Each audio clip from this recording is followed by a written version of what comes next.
Yeah. I was 16 years old. My first pair of coaches was Coach Griff and Spike was actually my head coach for my Yeah. 16 team, which they were awesome. Um, Loved them both. Can't say enough good things about both of them. Still in touch with both of them to this day. And that was almost 10 years ago. So, Yeah. and then obviously I had to come back for next year because I loved everything. And then I had Berkby and Unger and loved them just as much. I mean, all the coaches I had with the Tigers were awesome. We went to great tournaments. They taught me a lot of good stuff, baseball, but also about like just being an adult, what it's going to take to be a professional or a college player at the next level, a lot of those types of things. They did a great job. They were great with my family. They didn't, break the wallet getting us to go play. And it was awesome. They got me the exposure I needed. As soon as my junior year started this summer, I started getting tons of looks and calls and offers from colleges and stuff. And they were a big part of helping that out and kind of fostering those relationships like with college coaches and stuff. So can't say enough great things about them. They have a great organization and obviously they're way bigger now than they were when I was there. When I was there were only Yeah, you and I both. yeah, there were only two locations. And then now it's like, I don't know, they got teams in like over half the states. Yeah. It's crazy. So, but I mean, yeah, they did a great job. And then obviously after junior year, got drafted. Not sorry. After junior year, got signed to play college and then went to Ball State for 3 years, obviously. And then after junior year, I got drafted by the Stros and then just finished playing my second season with them Yep. and finished in Double A this year. So That's sweet. yeah. Obviously, you're a Springfield guy. Yeah. So what intrigued you to drive all the way? Because basically every single game's an away game for you. Driving from Springfield all the way to St. Louis. When you're playing travel baseball, every tournament is going to be on the road. I mean, and where I was growing up in Springfield, there wasn't a lot of high level baseball tournaments in the area. A lot of areas were Kansas City or Northwest Arkansas was a big area, or St. Louis. Those were like the three closest places to me in Springfield because Springfield didn't really have that. Didn't really have that venue to be a big tournament area. There just weren't enough fields, or we didn't have enough. It wasn't a big enough area. I don't really know, but so for me, obviously, as a kid, I kind of bounced around different travel teams. I played locally with travel teams from 10U all the way until about high school, and kind of bounced around there. And then I had some options when I got to high school, and we were just shopping around for teams. And one of the guys that I played high school ball with was looking into the Tigers program. And so I ended up taking a look into him, reaching out. And then I obviously met with Spiker, met with Jaws, and they told me about some of the stuff that they do and some of the people that they had. And, I was like, well, I mean, it sounds like a really good program. We should take a shot. And I'm really, really glad that we did because it worked out perfectly, basically, best as it could. So 100%. That's basically what. I mean, I can totally relate. Me when I played Tigers growing up to now I'm working for them, it's completely different. It's such a bigger operation than I was used to. I mean, the last couple of years that I've been playing post college, I would just give lessons part time up here. But now me working in the office and working full time, I'm seeing like really what's going on behind the scenes with the national program and kids getting recruited, like us reaching out to schools for kids. Like it's crazy. It's such a more in-depth operation than I thought it was, honestly. The game has changed. How old are you? I'm 26. You're 26? Yeah, I'm 24. So yeah. I mean, we would have been there around the same time, and you can attest to this too. Like even like college recruitment and stuff like that, the game has changed since we were in high school. Dude, it's like kids were signing early when we were in high school too. Like I was a really late bloomer. Like for most guys that were trying to be at the caliber that I was trying to be at, most of them were signed by sophomore year. Yeah. And for me, I didn't sign until like right before my senior year of high school, and that was late. I remember going Like to late for Division One. exactly. I know. The thing is too, like I went to like 3 camps. So before my sophomore year started, I went to or like before my junior year started, like right after my sophomore year, my parents were like, "Yeah, you can go to 3 camps," and I was like, "All right, let's look at the biggest 3 universities baseball wise closest to me." And I was like, "That's Arkansas, Mizzou, and I think it was Oklahoma State." Yeah. And for all those were either anywhere from 2 to 4 hours away from my house, not too bad of a drive. All of them play, SEC baseball or Power Five baseball if you're Oklahoma State. But and then I went to all 3 of the camps, and all 3 of them were interested in me. All 3 of the teams, but almost all of them were completely full for my class already. Up. Yeah, and I was like, I haven't even started my junior year in high school. I'm 16 years old, and you guys are already the whole class for college 2 years away. It used to be crazy before they put in the deadlines. Yeah, and for me, it was like Arkansas. They were like interested in you, and after the camp, they're like, "We're going to keep up with you," and they never talked to me ever again. And then Mizzou offered me a walk-on spot. That's all they could offer me with no money. And then Oklahoma State invited me back for an unofficial visit, and then they never talked to me ever again after they invited me back. And I ended up talking to them, and they're like, "Yeah, the roster is basically already full or whatever." And I'm like, "That's insanity." It's crazy. It was like, and I was like, "All right, well." I mean, I'm not going to take a preferred walk-on spot as the first offer I ever got in college. Like, I have to see if I can, get a little bit of school paid for. So that's obviously like where playing for a team like the Tigers really helped. And so we went to a lot of big tournaments, and I was fortunate enough to play well in front of some people. And I got calls from, it was crazy. I remember I got calls from like all over the country, like from Ivy League schools, from schools I'd never even heard of. Ball State, I had never even heard of them until they called me. Yeah. And I was like, Ball State?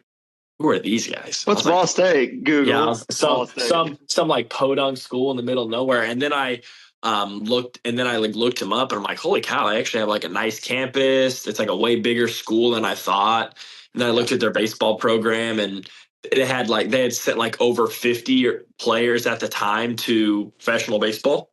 And I was like, well, I mean, the goal is to be a professional baseball player. It's to be, a big leaguer. So, I mean, if these guys can help me get me there, then that was like an easier choice for me. And they also helped me out with schooling as well, which was also a big thing because going out of state is obviously expensive, Oh, yeah. Out of state tuition's crazy.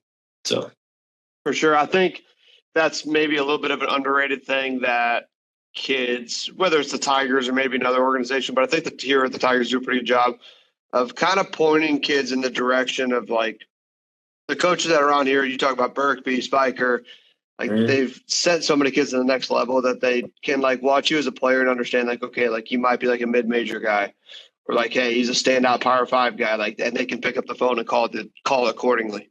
Yeah. You know what I mean? And I think you need, especially in today's college recruiting arena, I guess you can call it, you need a connection. No, yeah, I would unless say you have standout tools. I would say as the recruiting era for colleges and for younger players and stuff continues to develop, the connections become less and less because technology. Obviously, if you're a good player, they're going to find you because if you're good enough to get seen, someone's going to take a video of you. Something that you're going to do at a tournament or at a high school is going to end up on some form of media. And obviously, all those guys are just scouring the media all the time. One of my best friend, actually, who's a pitcher in the Red Sox org, I met him at Ball State. His name's Turner O'Donnell. He actually got signed to Ball State off of a Twitter video of him throwing one pitch. Yeah. And they signed him based off of that. They'd never even seen him in person, and they signed that, made him an offer based off of that.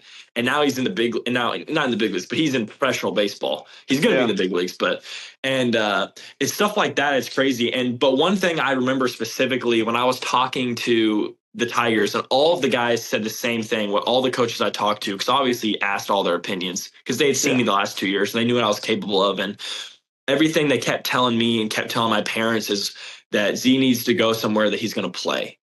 And it's so easy to get caught up in that hype of like, I need to go Power Five. I have to be playing at the highest level if I want to get drafted. And that's just not the case. I mean, if you take a look at a guy like me, like who went to a mid-major Division I school and who really only played 1 year because of COVID and then injuries, and then I only got one full season.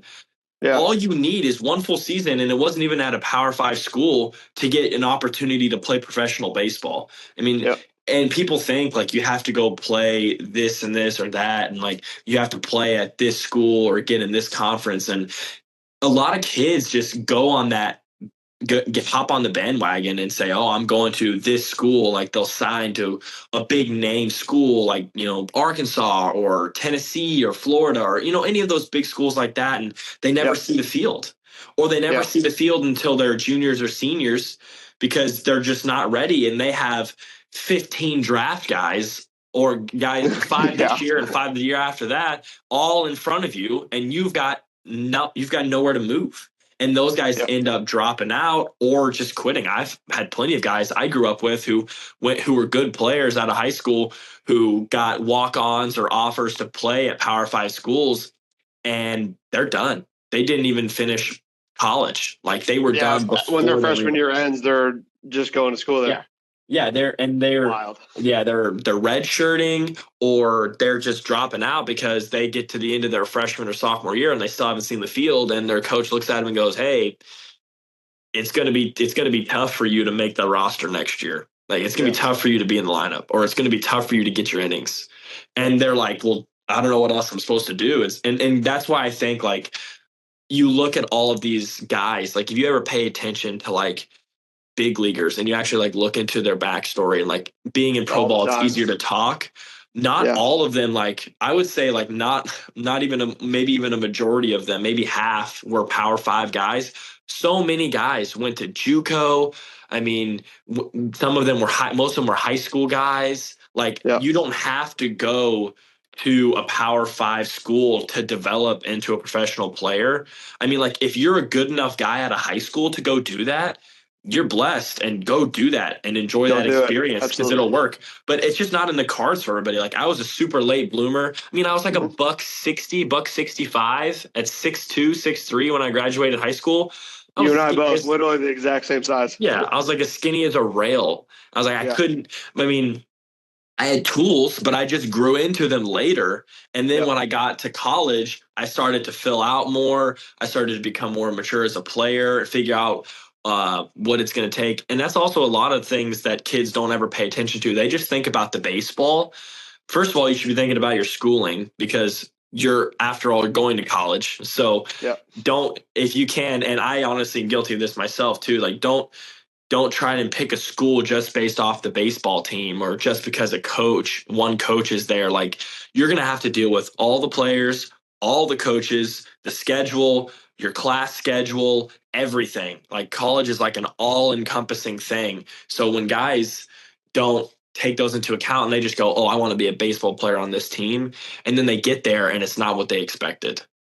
Yeah. And I've talked to a lot of guys that had experiences like that as well, just talking to guys who played college. And I mean, it's college-wide, they're bringing out the best or the worst in you, because what a lot of kids don't realize is those coaches, they get their money and they make their livelihood on winning games.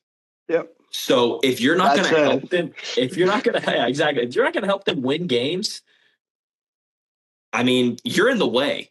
You're in the way of somebody else who can help them win a game. And because if they lose games, they lose their job. And then they can't provide for their families. So they're going to put the best guys out on the field, and they're not going to sugarcoat it. Like there was a couple times when I was in college, and it was like a route. Like you think you're physically ready to like play Division I baseball, but being mentally ready to handle that is a completely different story. And for me, a lot of the times, college was way more of a mental grind than it was a physical grind. I mean, it's hard. The workouts are, you get it. The workouts are hard. I mean, but you can get through those if it's more athletics. Like you've been doing it your whole life. You'll find a way to get better. But Yeah. I saw so many guys, including myself at times, who would just crumble under the pressure and the anxiety of trying to perform at that level because a lot of college coaches demand perfection or something real Yeah. close to it. And a Yeah. lot of guys in 100%. high school, they were the dogs. Like everybody was their best player at their high school who's going to college or one of them. And then Yeah. you get to college and you're not the best guy on the team anymore. Yeah. And all of a sudden you're like, holy cow. Like Whoa. I'm actually going to have to like figure out how to get on the field because it's one thing getting there, but then once you get there, it starts all over. And now you're a Contributing is a freshman. whole nother step in the ladder. Exactly. 100%. You're back at the bottom of the totem pole and and all the freshmen obviously have targets on their backs because once you start getting to college and then pro ball eventually, what do you think the older guys see when they see new guys coming in? They see guys that are trying to take their job. Of So, course. I mean, if you don't think those guys are going to compete with you and try to beat you every day, like you're Yeah. crazy because they don't want to give up their spot and you don't want to No. sit the bench, but there's only one spot. Yeah. So, I mean, and that's the one thing a lot of kids don't understand is, and that's why I see so many like this. It's just like like the era of the portal. So many people are hitting the portal, and like for me, it was more personal. Like at the end of my sophomore year, I could have entered the portal and gone somewhere else and played if I wanted to. But I wanted to like prove it to myself that I could stay at this school and not give up on myself and figure out a way to mentally and physically be a player at this level and help my team win because I knew that I could. I just hadn't done it yet. And but it's crazy. Like every year at every college, you get a good handful of guys that hit the portal, guys that come in from the portal who are leaving from somewhere else. And it's just like I don't want to say like guys don't want to like grind it out, but it's kind of like Some cases, it's yeah. if it doesn't work out the way they wanted it to, it's just like jump ship. You know what I mean? Yeah. Go for and like baseball's such a hard game. Like you can't. I mean, what are you gonna do? Like if you're a hitter and you go 0 for your last 10 at bats, are you gonna change your swing? No, you're gonna keep going out there and you're gonna keep working and figure out how to make it work. I mean, if you go out there and you give up a bomb or two or get hit around in an inning, are you gonna go out there and change the pitches you're throwing or change your mechanics? Like, no, you're gonna go out there and keep competing and figure out how to make it work. And that's what I feel like is a lot of things that kids don't understand these days. Like when you get to college, like stuff's gonna happen that you weren't expecting. Like you're gonna 100%. There's always curveballs. yeah, Always. I don't always care like how good your official yeah. visit goes. There's going to be curveballs. Yeah, because you sit there and you get through your freshman year and you're like, man, like I got to figure out a way to, you know, I got to figure out a way to get onto the field next year if I didn't get on as much as I wanted. And then you get to school and you realize I'm not the freshman anymore. They just brought in a whole new round of guys that want to take my job, and I don't even really have it yet. Yeah. And it's a really tough time. And I was lucky enough to have an amazing family and friends around me to support me through the time. And because there was a lot of times when I was like, I was at my limit, like mentally, like I couldn't take it anymore. Like it was too much. I was Yep. like, I was right about to tip over. And you know what I'm talking about. Like it gets to a point where you're just like why am I mentally, doing this? you get home and you're sitting at home and you're like, what am I doing? Yeah, you start thinking like, Yeah. why would life find you so much easier if I just go to school at Ball State? Yeah, I was like, I mean, it happened, dude. It was like almost every week for like the first 2 years, and even into junior year, there were weeks where it was like, gosh, I thought I was onto something, and now it just feels like I'm back on square one. Like this is crazy, and it was so many times too where it just reminds you and just shows you like just because you get to college doesn't mean you've reached the end. You know what I mean? Like everybody thinks success looks like this, but success is like this. And it's just if you keep trending up in that direction, you end up where you want eventually, but it doesn't ever look like the way you want it to. Ever. Never. And kids just assume like it's going to be like high school when they get to college. They're going to show up, they're going to go out on the field and dominate. And I remember like my first week at Ball State as a freshman, my first scrimmage in the fall, I went like 1 for 2 with like a walk or something. And I'm like, all right, I can do this. This is a Like cakewalk. D1 ain't too bad. And next game, I struck out 4 times, and I was like, okay, we're gonna have to figure something out here. And it was just a dogfight for the entire time I was there. But if I could say one thing to like the kids that are like in the recruitment process, just got to their schools, I would just say like, ask yourself every day, like, are you doing what you love to do? Because if you really are, you're going to find a way to get it done.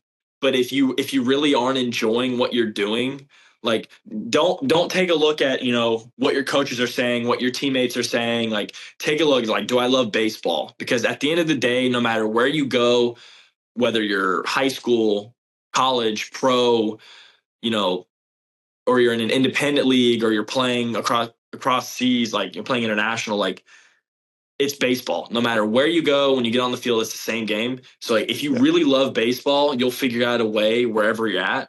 But if you don't, it's just not for you, and you're going to be miserable. So I would just say, if you love what you do and you really want to play baseball, then stick to it and you'll find a way. But I mean, it's just not for everybody. And kids who are like, there's no way to like prepare you. I remember going into college, like, if I would have known, if I could go back and talk to myself then when I was 18, 19, and tell myself, I'd have been like, this guy's crazy. He doesn't know what he's talking about. But it's just about the experience, and just make sure you love what you do. And, don't be afraid to not be the best player on your team, because it doesn't last forever. Like, 100%. You never want to go to a program where you're the best player when you show up, but you want to be the best player by the time that you leave. 100%. That's what I would say. I think that's a great message for the high school kids. Is obviously we have some guys in our programs that are like the best players on their high school teams, and it's what I noticed now. I'm getting into the high school space. I obviously am still playing. I spent a little bit of time in college coaching as well, but in high school, the separation of talent is substantially larger than the college field, and then obviously we both know a professional field. So the kids that have, like, if they have plus power, like, their power is way higher than everybody else. Oh, yeah. So they get to that power all the time. They're hitting extra base hits left and right. And I think they get to the college space, and like the gap between all the players gets smaller. And then obviously you get the pro baseball gets smaller than that. And then I would argue it's borderline invisible at the top levels of professional baseball, like the difference of players. You're not going to go on TV and watch the postseason today and see a bad player. There are no bad players on the field. There's not a game. If you're watching Major League Baseball today, there's not any bad players on the field. All those guys are elite. Yeah. It doesn't matter. Like, one guy may be dominating that day, but it's his day, and that's the game. Yeah. That's where the game, like, when you're in high school, you can get away with having a bad day because you're so much more athletic than everybody else. You can have a bad day and still be better. But like, if you go up there and you're not on your A game, and you're facing, who's the guy that got all those, Carlos Rondon, and you're a hitter, and you're not locked in, you are hosed. You're hosed. Yeah. Like, he's up there making a postseason team in the ALCS look silly. And those guys are all amazing hitters. Hitters. Yeah. Like, they're super, super good. Sorry, the ALCS. But I mean, you get into college, and it's like you said, like, it just shortens. Like, the talent pool gets so small. Like, everybody's good. Like you said, everybody in college on your team was the best player at their high school, or one of the best players, depending on which high school they went to. So, I mean, it's just like, it's learning how to deal with that, because you get so used to just going out and dominating every day in high school, and then you get to, and a lot of kids like don't know how to fail.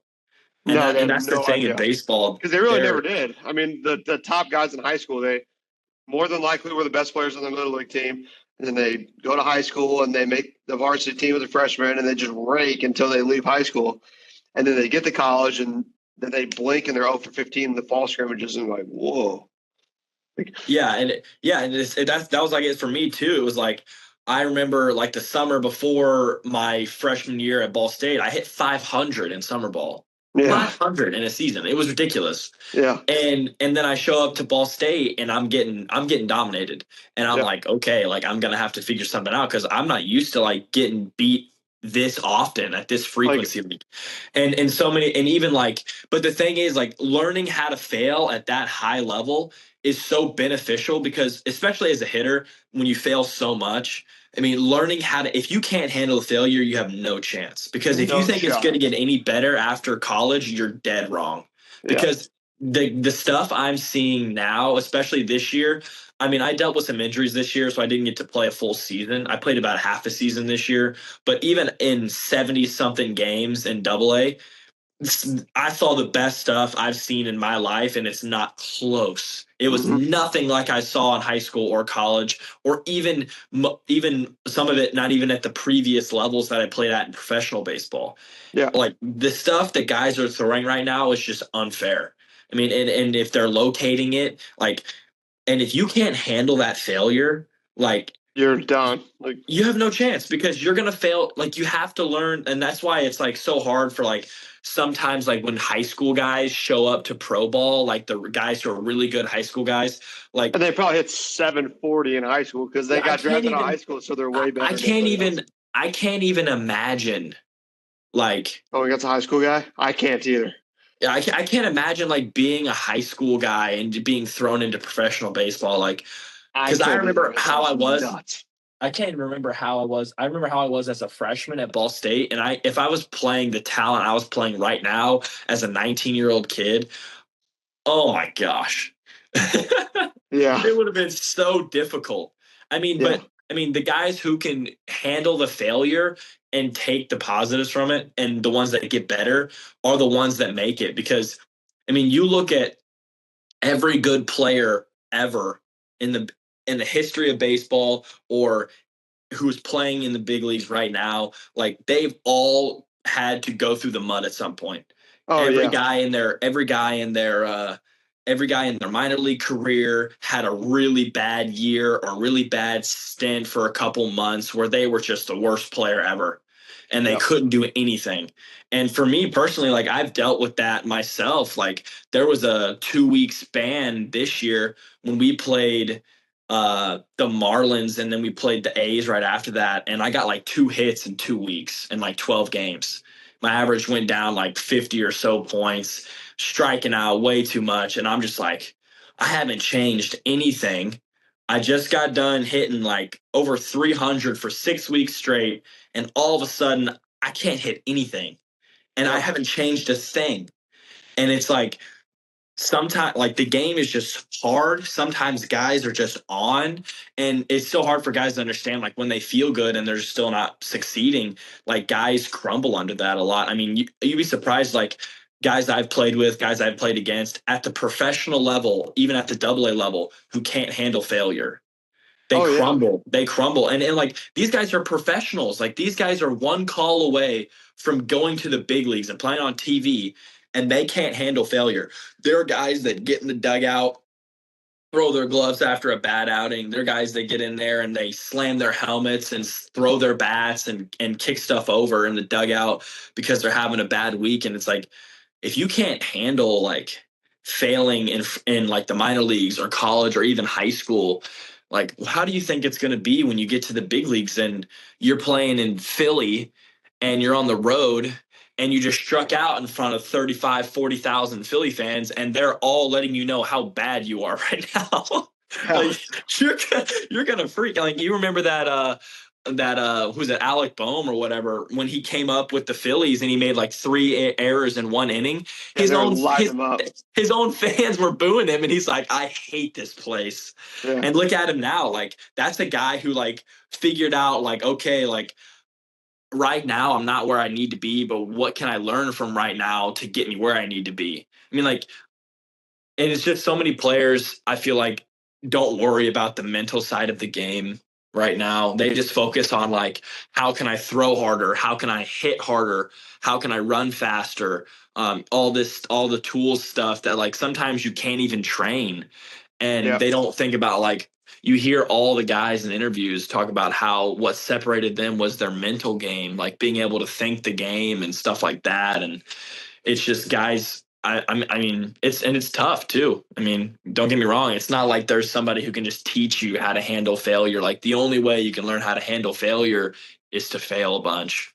Yeah, I think some of the messages that I would like this is great for the high school guys, is understanding that you're going to fail at some point. It's going to hit every player at some level. I don't know what, every level is different for every guy. A kid might start failing a lot in high school, or he might literally hit 400 until he gets to college. And some guys go to college and rake immediately, and then they don't fail until they get to low A ball. You know what I mean? So I think failure is coming for every baseball player, and it's important to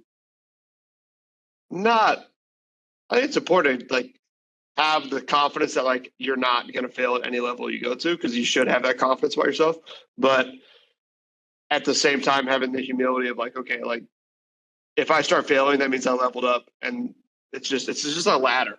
Yeah, in my opinion. And a lot of people don't understand too is just because on paper you look bad doesn't mean that you failed. Yeah. I'm guilty of that myself. Same. Going out there and doing the right things, and just the game and someone else just beating you that day.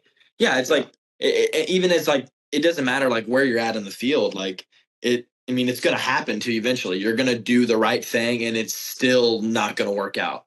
Yeah. And that's just the nature of the game. If you don't like that, you just can't play baseball. But and that's the thing that's so hard for some kids to deal with too, is you have to almost failing, because it gives you an opportunity to get better and to continue to go. Because the way I've always thought about it is if you can't succeed at doing something until you failed at it. Right. So I mean, I'm never going to go up there and hit a homer or get a base hit or do something productive for my team off of a big league pitcher until I've faced big league pitching. I'm not just gonna roll out of bed one day and be like, you know what, I'm gonna go face so and so from the big leagues and just rake them, because that's probably not gonna happen. I mean, unless you're some freak. But I mean, to be honest, even all the guys in the big leagues, they've had breakout years, and then the next year after that they struggle some, because guys start to figure them out, and that's the hardest thing ever, is you have to be able to overcome something, and then something else is going to show up again. Yeah, it's a never-ending cycle. Yeah, exactly. You're in a constant battle of, all right, I overcame this, now it's this. All right, got to figure out how to do that, and just keep on going, and then you all of a sudden you look back 10 or 15 years down your career, and you look at where you ended, but you weren't even paying attention to, I need to get there. You were just taking it one step at a time, and all of a sudden you look up and turn around and you're close to the top, and you're like, holy cow, look how far I came. I didn't even realize it. Yep. And that's the thing that another thing I would tell younger players right now is just take it one day at a time. You don't have to be a big league ready guy out of high school, not even out of college. So you just have to do enough right things to get a chance. And then once you get there, you're going to have to learn every year, every day. Yep. And make sure you're talking to guys. Make sure you're talking to guys who have been there, who have that experience. Find a good group of people around you and get some support if you can. Because when you're out here on the road in the minor leagues all the time, it's tough. So make sure you have people around you that can support you, and that always helps tremendously, especially on those tougher days when you just feel like nothing's going right and you can't win. You can always fall back on your loved ones, friends and family, and they make it easier. They remind you that baseball's just way easier. Oh yeah. I mean, I'm kind of fresh off this as well as you are. When you're playing and you're gone and you're playing every night in and night out, you feel like you're in your own world. You're in a separate world from everyone, the non-baseball players. It's a weird thing. And honestly, I think you'll experience it until you don't experience it until you go to college and play, or you go to playing college summer baseball where you play it every single night, and then obviously pro baseball. Yeah. But being able to step away from the game whenever you're off the field is important. And I struggled with that a lot early in my career. Like I just never wanted to leave the cage. I never wanted to leave the field. And I would never check out from baseball and then check back in. It's hard. And obviously like having a good faith has helped me a lot in that aspect, just because obviously I know that just because like whatever player you are on the field is not the person you are off the field. And for me, like having a good faith, having good support and family and stuff makes a huge difference. So, and sometimes it's hard to just like leave the game at the door and just go be a Really person difficult. out at the games. That when it's time to play, when it's time to put the cleats on, put the cleats on. But when it's time to take them off, leave them off. Don't take them home with you, because at the end of the day, like no matter if you went 4 for 4 or 0 for 4, or you threw a perfect game or you gave up a 10 spot, it doesn't matter the next day. Yeah. Because it's already over. And like in this game this isn't the NFL. We don't play once a week. Yeah. Like we're playing 6 to 7 games a week every week for over 20 weeks in a row. Yeah. So, I mean, you just have to find it's a marathon. It really is a marathon. And just it's a step-by-step marathon, or like a day-by-day marathon. That I think maybe another thing we could add for the high school player is understanding like the level of preparedness that has to go into becoming a college player, and then obviously especially a professional player, is something that I think hits them all like a train their freshman year. I know it hit me like a train in college when I got there, and I was playing junior college baseball, but realizing that so there is some guys in high school that just wake up, show up, break, go home. And, they go to the cages or whatever, but they can out athlete people in high school. And I think that's a good lesson for high school kids, understanding that like you got to prepare like every single day. Like you don't go to the cage on Monday and you work on your swing, whatever, and then you're like, yeah, I'm good for the week, and then you don't go hit the rest of the week. Like you got to come on Tuesday, Wednesday, Thursday. Yeah, it's the old adage, hard work beats talent when talent doesn't work hard. Yeah. It's the same thing. Like and a lot of guys, and I mean, if you have that mentality coming out of high school, good luck. Yeah, that's what I would say. But it's at the end of the day, like if you want baseball to be your job, then you need to treat it like a job. You need to take it seriously. You need to be a professional before you're a professional. That doesn't mean don't have fun, because when you get on the field, it's just about competing and being a kid and going out there and playing your game. But when it's time to work and practice and think the game out and figure stuff out, like that's the most important part. Because like if you can't do something when nobody's watching in the cage, or in a bullpen, in practice, then you can't do it when people are watching. I'm a firm believer in, doing stuff in practice before you can do it in games, because right. I mean, like that's where you get all the work done. Like when you're in the game, you're not getting better, like you're showcasing what you have in the game, and it obviously doesn't work out, but I mean, like practice is where you need to focus on getting better, and being able to think the game. And me, personally, I'm a huge like paralysis by analysis guy. Like I love to think the game out and break everything down to like fine details. And as a hitter, like same, it paralyzed me so hard for a long time. It's so hard. It's so difficult. It's tough, man. And I still deal with it at the pro level too, because it's like I'm doing everything you get a lot right. More information. Yeah, I'm doing everything right, and these guys are just beating me. And like their stuff is just gross. Like if I'm on time and I'm swinging at good pitches, like I should be getting hits, but I'm not. Yeah. I mean, like if guys are throwing 95 to 100 with movement, and they have off-speed stuff that's low 90s, like, I mean, what are you supposed to do with that? I mean, like you just go out there and you compete, and you're just going to fail more times than not. And it's just frustrating because you want to go out there and you want to figure out why this is happening, so you can fix it. And sometimes there's nothing wrong. It's just a hard game.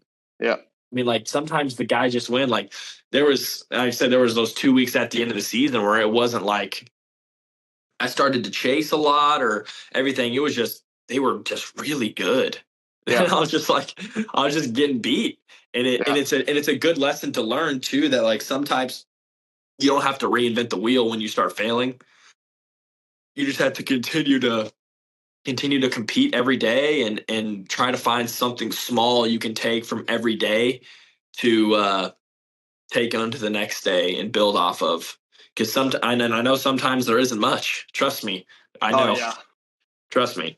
If you haven't failed enough, if you haven't had a good 0 for 15, 0 for 20, maybe You haven't played more in long enough hitting, yet. yeah, you haven't played enough games. Yeah. Give it time; it'll happen. I never Yeah. had one of those. I never had one of those in high school, but as soon as I got to college, that happened to me the first time ever, and I was like, "Holy cow, this is different! Like I'm gonna Yeah. have to figure something out. This is tough." But yeah, it's not to scare all the high school kids out from playing college or pro ball, because it was some of the best experiences of my life in college and in pro ball. It's an amazing experience, and I'm loving it. Yeah. But it's hard. Oh yeah. It, it, 100%. it, it ain't easy. I mean, I think anything worth having, the path is going to be difficult though. Whether it's baseball or business or another sport, whatever. I Yeah, mean, if it's worth having, then it's going to be challenging to get there for sure. agreed. But no, this was awesome, dude. I mean, I think there's definitely some fire content that I can share with the high school Tiger kids, and You got any more questions or anything? not really, dude. I mean, I really just want to hop on here and chop it up more or less.